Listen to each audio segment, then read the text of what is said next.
Jadi cerita kali ini gue mau ngebahas tentang pengalaman seorang anak kecil. Dia laki-laki, namanya kita sebut aja Rizky. Waktu dia tahu kalau dia tuh ternyata dalam tanda kutip beda dari anak-anak yang lain adalah pas dia kelas 3 SD. Jadi dari lahir sampai kelas 3 SD itu dia tuh selalu wondering kayak gimana kalau misalkan dia bisa ngeliat setan atau hal gaib. Karena dari kecil tuh dia suka nonton film horor sama keluarganya. Udah ekstrim dari kecil ya? Iya. Nah sampai akhirnya suatu hari dia tuh ngerasain hal aneh banget Muibi. Sekitar jam 9 malam pas lagi tidur, Rizky tuh ngerasa badannya tuh demam tinggi banget. Pokoknya dia kedinginan, menggigil, sampai pakai selimut berlapis-lapis. Ini pas kelas 3 SD atau sebelumnya? Pas kelas 3 SD ini Moy. Oke. Karena waktu itu kebetulan orang tuanya tuh lagi di luar kota dan dia ditinggal sama pembantunya doang. Jadi dia tuh cuma keluar kamar, bilang ke mbaknya kalau badannya tuh demam. Akhirnya dikasih lah obat demam. Terus Rizky balik lagi ke kamarnya. Dia lanjut tidur lagi. Sampai akhirnya tiba-tiba sekitar jam 1 malam dia tuh kebangun karena denger kayak ada suara bisik-bisik gitu. Kayak Pas dia diemin, suara tuh makin banyak dan makin bisik-bisik gak jelas gitu Moy. Tapi dari arah mana nggak tahu? Kayak dari sekeliling kamarnya dia. Oh, Wah anjrit. Akhirnya karena dia juga ngerasa keganggu, dia nyoba buka matanya. Dan pas dia buka matanya, Rizky tuh ngeliat di sekelilingnya dia ada pocong banyak banget muterin tempat tidurnya. bangsat. Sambil mulutnya tuh kayak komat kamit bisik-bisik semua. Ih, cing. Oh shit. Pas ngeliat itu karena Rizky juga gak bisa gerak kemana-mana, dia ngumpet lah di dalam selimutnya sambil teriak-teriak mbaknya. Tapi ya karena kalau orang ketakutan suara yang gak gede kayak biasanya, jadi mbaknya tuh juga gak dengar. Sejam sampai 2 jam dia ngumpet di balik selimut, gak lama tuh suaranya udah gak ada.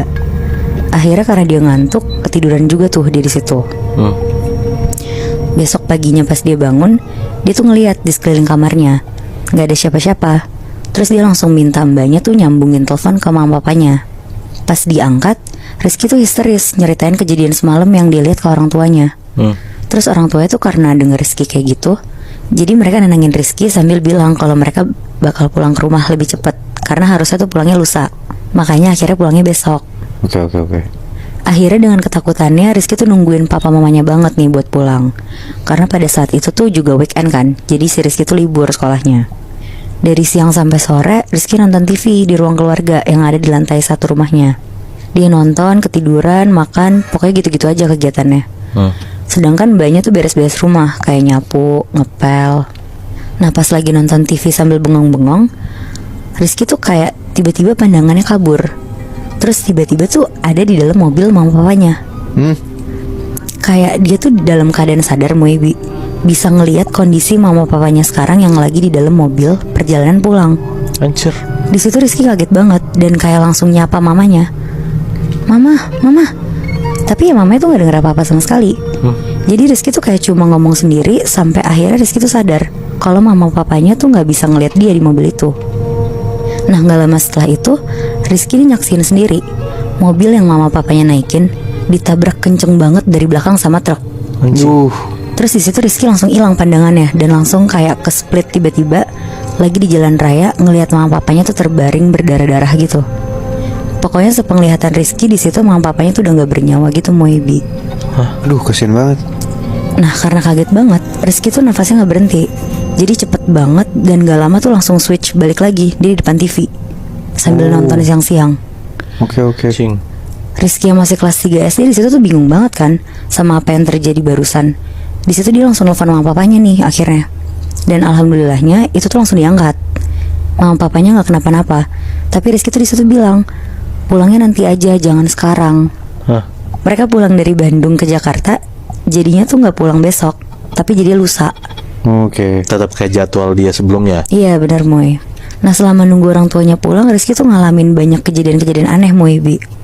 Malamnya nih pas dia mau tidur, Rizky tuh udah matiin lampu dan lain-lain nih, bener-bener udah siap buat tidur. Tapi tiba-tiba banget dia tuh nyium ada wangi melati kenceng banget. Wangi itu sampai bikin dia pusing. Rizky mau nyoba nanya ke mbaknya kan akhirnya. Dia mikir mbaknya tuh kayak nyemprot wangi-wangian kayaknya.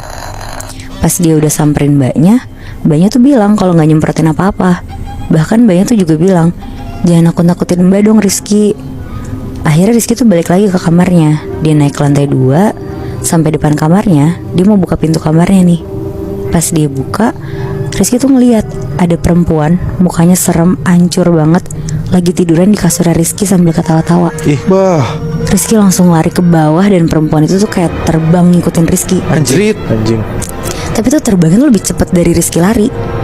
Terus pas udah di depan Rizky, perempuan itu tuh berhenti ngebelakangin Rizky, diem gitu aja. Aduh, gue merinding banget. Di situ Rizky bingung kan. Akhirnya dia diem juga. Rizky merem berdoa pakai doa-doa yang dihafal doang. Dan gak lama perempuan itu hilang. Pas Rizky balik badan mau balik ke kamar, tiba-tiba perempuan itu ada di belakangnya Rizky dan masuk ke dalam badannya Rizky. Fuck. Di situ Rizky tuh kayak langsung ngelihat masa lalunya gitu loh, Muebi. Bahkan sampai perempuan ini meninggal gimana tuh Rizky bisa ngelihat. Rizky tuh kayak jadi kebawa sedih gitu ngelihat perempuan ini meninggal. Sampai tiba-tiba sosok ini tuh keluar dari badannya Rizky. Di situ Rizky tuh bingung banget sama apa yang terjadi. Akhirnya dia balik ke kamarnya langsung berdoa, terus dia tidur. Singkat cerita nyampe nih di hari orang tuanya tuh pulang. Rizky tuh cerita langsung. Dia tuh sebenarnya bingung sama apa yang terjadi sama dia selama ini. Dan ternyata papanya tuh cerita kalau sebenarnya dulu pas masih kecil papanya tuh juga ngerasa persis apa yang dirasain Rizky. Tapi karena papanya jadi stres dan gak kuat, dia minta tolong orang pintar buat nutup mata batinnya. Nah makanya mama papanya juga dengerin apa kata Rizky waktu Rizky bilang jangan langsung pulang di hari itu.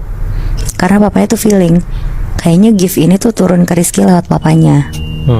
Tapi setelah denger itu semua, Rizky tuh bukannya takut, tapi malah semakin penasaran sama apa yang terjadi di dirinya dia. Wah, anjrit. Dan dia mutusin untuk gak nutup mata batinnya. Gila. Anjing. Gila, itu anak kecil loh, Moy. Gue ngerasa dia udah beyond banget sih. Kalau yang gue tahu ya, anak kecil tuh lebih ke arah polos. Dia lebih kayak nggak tahu sama apa yang dia lihat. Tapi ini tuh secara nggak sadar gue ngedengernya dia bener-bener sampai bisa ngelihat masa depan gitu ya. Iya. Itu menurut gue gokil banget sih. Ya gue ngerasa mungkin karena ini gift dari turun temurun, mata batinnya bisa kebuka kayak gini, yang bikin tuh si Rizky ngerasa kayak dia kuat dan mau mendalami hal ini gitu lebih. Ya nggak sih Nat? Iya benar-benar Moy. Soalnya mungkin dia penasaran juga kali ya, karena papanya kan gak ngelanjutin. Jadi mungkin dia pengen jadi orang yang bisa kali ya. Di dalam keluarga itu gitu ya. Iya benar Bi. Tapi seinget gue, lo pernah bilang gak Nat, lo mau dibuka mata batinnya? Iya lagi bener Moy. Serius? Pengen sih gue. Menurut gue lo harus mikir 2 kali deh Nat. Karena yang gak gitu banyak orang yang ngerasa mata batinnya kebuka dan bisa ngeliat makhluk halus. Itu suatu keberuntungan buat dia.